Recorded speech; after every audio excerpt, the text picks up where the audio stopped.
സകാരണം പറഞ്ഞു വന്ന കാര്യം വീണ്ടും പറയാൻ വേണ്ടിയാണ്. ഈ വലിയ രാഷ്ട്രീയ പ്രകടനത്തിൽ കോൺഗ്രസിനും ബി ജെ പിയും എല്ലാ കാര്യത്തിലും ഒരു ബന്ധമുണ്ട്. എല്ലാ കാര്യത്തിലും രാഷ്ട്രീയത്തിൽ, ഐഡിയോളജിയിൽ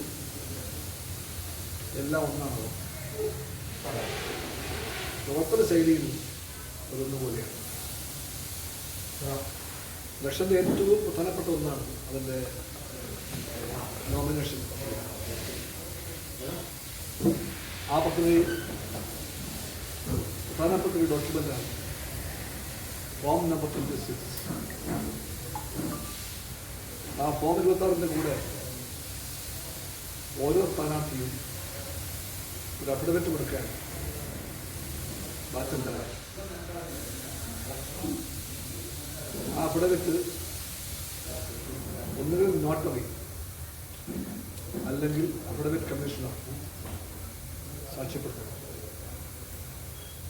സ്ഥാനാർത്ഥി സ്വയം പറയുന്ന ഈ സത്യവാങ്മൂലത്തിന് ഒരു ഉറപ്പുണ്ടാക്കുന്നത് നിയമപരമായിട്ടും അല്ലാതെയും അതിനൊരു അതോറിറ്റേറ്റീവ് ആകാൻ വേണ്ടിയാണ് ഈ പറയുന്ന സത്യമുണ്ടായത്. നോട്ടറി പബ്ലിക്കോ അല്ലെങ്കിൽ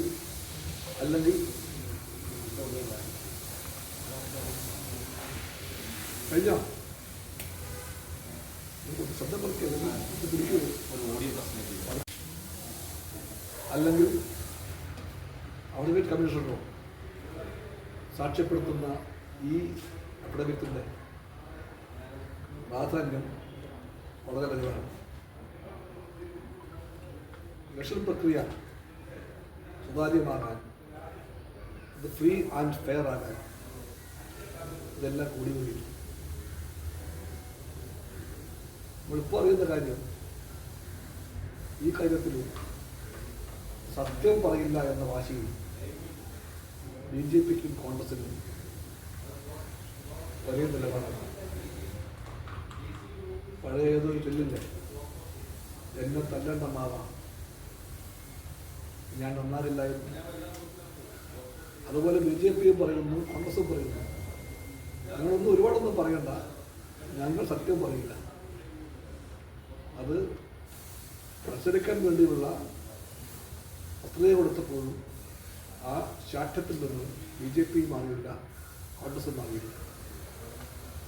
നിങ്ങളെല്ലാം ശ്രദ്ധിച്ച കാര്യമാണ് രാജീവ് ചന്ദ്രശേഖറിൻ്റെ സത്യവാങ്മൂലം. അദ്ദേഹം വലിയ ലക്ഷപ്രഭു എന്ന വാക്കിപ്പോൾ ഇല്ലല്ലോ. അദ്ദേഹം കോടാനുകോടി സമ്പത്തുള്ള പ്രഭുവാണ്. ആ പ്രഭുവിൻ്റെ വരുമാനം വൻതോതിൽ അദ്ദേഹം മറച്ചു വെച്ചു. പുറത്തു വന്ന പ്രകാരം 200 കോടി മൂല്യമുള്ള സ്വത്തുക്കൾ അദ്ദേഹം ഫോം 26 കാണിച്ചില്ല എന്നാണ് തെളിയുന്നത്. കഴിഞ്ഞ ആഴ്ച അദ്ദേഹം അടച്ച നികുതി സംഖ്യ 5 ലക്ഷം രൂപയാണ്. കഴിഞ്ഞ ആഴ്ച നികുതി ഇത്രയും 5 ലക്ഷം നികുതി കിടക്കണമെങ്കിൽ അദ്ദേഹത്തിൻ്റെ സ്വത്ത് വിചാരിക്കുന്നു അദ്ദേഹത്തെ പറയാൻ പറ്റും. ബാംഗ്ലൂർ നഗരത്തിൻ്റെ തൊട്ടു ചേർന്ന് കിടക്കുന്ന നഗരത്തിൻ്റെ ഭാഗമായിട്ട് തന്നെയുള്ള ഒരു സ്ഥലമാണ് കോറമംഗല. ആ കോറമംഗലയിൽ ബി ജെ പിയുടെ സംസ്ഥാന പ്രസിഡന്റിനും ബി ജെ പിയുടെ കേരള സംസ്ഥാന പ്രസിഡന്റിനും 1.07 ഏക്കർ സ്ഥലമുണ്ട്. ആ സ്ഥലത്തിൻ്റെ വില ഊഹിക്കാനേ പറ്റൂ. എന്തായാലും അത് വൻ വിലയായിരുന്നു. ആ സ്ഥലത്ത് 49,000 സ്ക്വയർ ഫീറ്റ് വൃത്തതകളുടെ വീടുമുണ്ട്. അതെല്ലാം കൂട്ടിയാൽ അദ്ദേഹത്തിൻ്റെ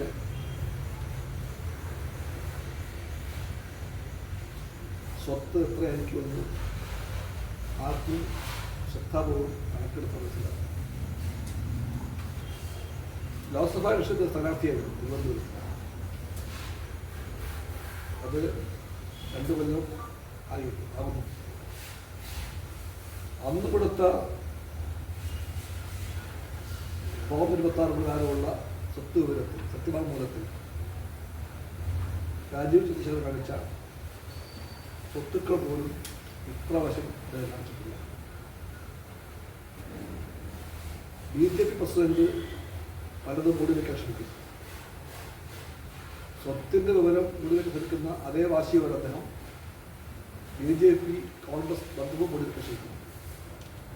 ഒന്ന് രാഷ്ട്രീയമാണ്, ഞാൻ പറഞ്ഞിരിക്കുന്നത്. രണ്ടാമത്തേത് സമ്പത്തിൻ്റെ വലിപ്പം അവർക്ക് ബോധ്യമാകുന്നുണ്ട്. അത് പുറത്തറിഞ്ഞാൽ അവരുടെ എല്ലാം സോഴ്സ് ഏതാണെന്ന് ജനങ്ങൾ ചോദിക്കും. പുറത്തു പറയാൻ കൊള്ളാത്ത സോഴ്സ് ആയതുകൊണ്ടാകാം അവർ സ്വന്തം സ്വത്തുകളും പോലും മൂടി വയ്ക്കുന്നു. ഇതേപ്പറ്റി ചോദിക്കാൻ അവകാശമുണ്ട് ജനങ്ങൾ. സത്യം ഉണ്ടെങ്കിൽ ഉത്തരം പറയുന്നവർക്കും മാത്രമേ ആ ഉത്തരം ഇതുവരെ കിട്ടിയിട്ടില്ല. അതുകൊണ്ട രീതിയിൽ ചെയ്തത് BJP പ്രസിഡന്റ് ചെയ്തത് അദ്ദേഹം അതിനെ മുട്ടായി വിറ്റ് കൊണ്ട് ഉത്തരം പറയുകയും ഇത്തരം ഗൗരവമേറിയ വിഷയങ്ങൾക്ക് മറുപടി മുട്ടായി വിറ്റിയല്ല, സത്യമുള്ള വർത്തമാനങ്ങളാണ്, നേര് പറയലാണ്. BJP ചെയ്യുന്നില്ല, പ്രസിഡന്റ് ചെയ്യുന്നില്ല. ആ വിമർശനം LDF ഉന്നയിക്കുന്നു, CPI ഉന്നയിക്കുന്നു. അടുത്ത ആൾ BJP കൊത്ത UDF നേതാവാണ്. അദ്ദേഹം സാക്ഷാൽ സതീശനാണ്. സതീശൻ കേരളത്തിലെ എല്ലാവർക്കും അറിയാം പ്രതിപക്ഷ നേതാവുമാണ്. അദ്ദേഹത്തിൻ്റെ വാശിയാണ് സത്യം പറയാൻ കൂട്ടാക്കില്ലാത്ത വാശി. അദ്ദേഹം പറയുന്നു, ഞാൻ സത്യം പറയില്ല. അദ്ദേഹം പറയാനുള്ളത് എന്ത് മിനിമം ഒരു 5-6 നുണ പറഞ്ഞില്ലെങ്കിൽ ഒപ്പം പറയുന്നതാണ്. ഇത് ശീലമാക്കി അദ്ദേഹം സ്വന്തം സ്ഥാനാർത്ഥിത്വം പ്രഖ്യാപിക്കുന്ന പ്രളയത്തിൽ ഈ പറയുന്ന ഫോം 26 സത്യം പറയുമ്പോൾ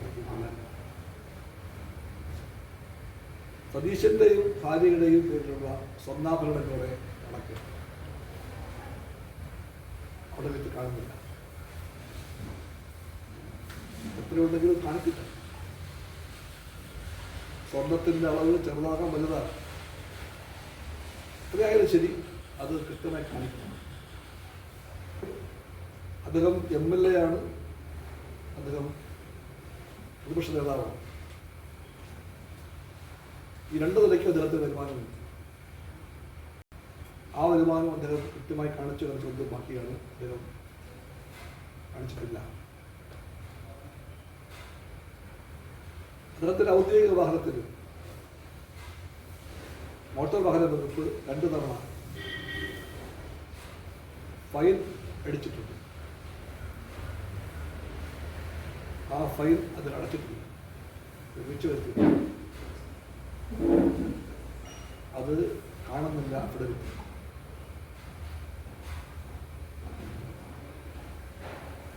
എപ്പോഴും പറയും, ഞാൻ ലോയറാണ്, ഞാൻ വലിയ വക്കീലാണ്. ഇത് എപ്പോഴും പറയും.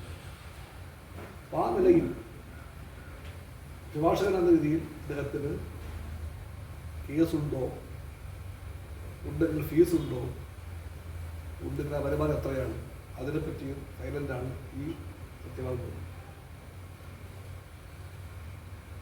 26 പ്രകാരമുള്ള ഈ അഫിഡവിറ്റ്, ആ വാക്കിൻ്റെ അർത്ഥം തന്നെ എന്താണ്? അർത്ഥം തന്നെ സത്യവാങ്മൂലമെന്നാണ്. സത്യവാങ്മൂലം വലിയ അർത്ഥമാണ്. താഴെ ഓരോ സ്ഥാനാർത്ഥിയും ഒപ്പിടുന്ന ഓരോ ആളും പറയേണ്ടത് മേൽ വിവരിച്ച കാര്യങ്ങൾ എൻ്റെ അറിവിലും ബോധ്യത്തിലും സത്യമാണെന്ന് ഞാൻ ഇതിനാൽ സാക്ഷ്യപ്പെടുത്തുന്നു എന്നൊരു വാചകമുണ്ട്. അതിന് താഴെ ബന്ധപ്പെട്ട ആൾ ഒപ്പിട്ട് കഴിഞ്ഞാൽ അതിൻ്റെ പേരുള്ള മേലപ്പാണ് ഈ പറയുന്ന നോട്ടറി പബ്ലിക്കോ അല്ലെങ്കിൽ അഫിഡവിറ്റ് കമ്മീഷണറോ രേഖപ്പെടുത്തേണ്ടത്. അതെല്ലാം ഒപ്പല്ല കണ്ടേക്കാം. പക്ഷെ രണ്ട് നേതാക്കളുടെയും പത്രികയിൽ സത്യം മാത്രമേ ഇല്ല. പേരതാണ് സത്യവാങ്മൂലം. സത്യമില്ലാത്ത സത്യവാങ്മൂലം, മറച്ചുവെക്കാൻ വേണ്ടിയുള്ള സത്യവാങ്മൂലം, സ്വന്തം വരുമാനത്തെ പറ്റിയുള്ള കാപട്യം കാണിച്ച സത്യവാങ്മൂലം. ഇതിനാണ് LDF എതിർക്കുന്ന രണ്ട് പാർട്ടികളുടെയും നേതാക്കന്മാർ.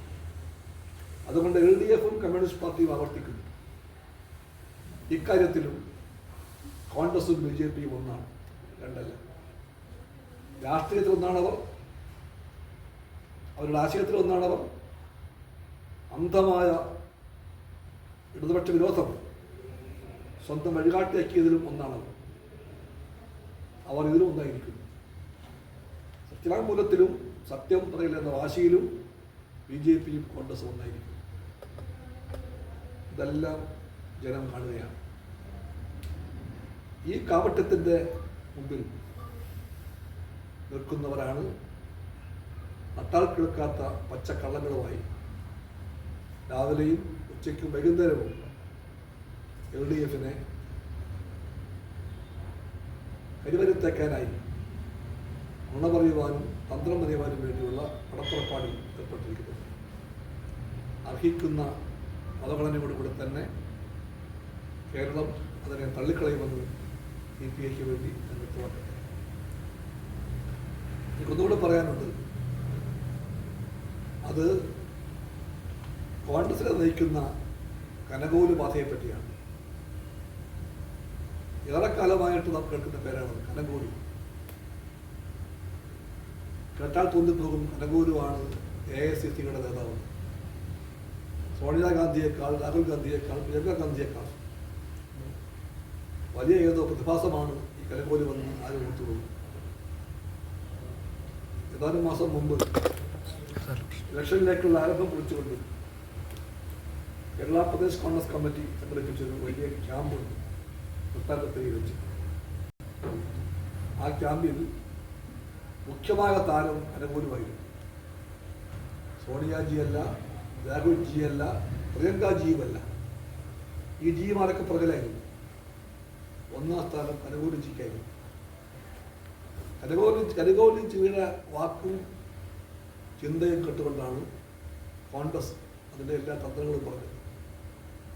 ആ വാക്ക് കേട്ടുകൊണ്ടാണ് കനകോലുവിൻ്റെ സർവേയോ പഠനമോ ഒക്കെ എടുത്തമൊക്കെയാണ് ശ്രീ DD സതീശൻ നടത്തിയ പുതുയുഗയാത്രയുടെ എല്ലാ സമ്മേളനങ്ങളും അദ്ദേഹം പറഞ്ഞു.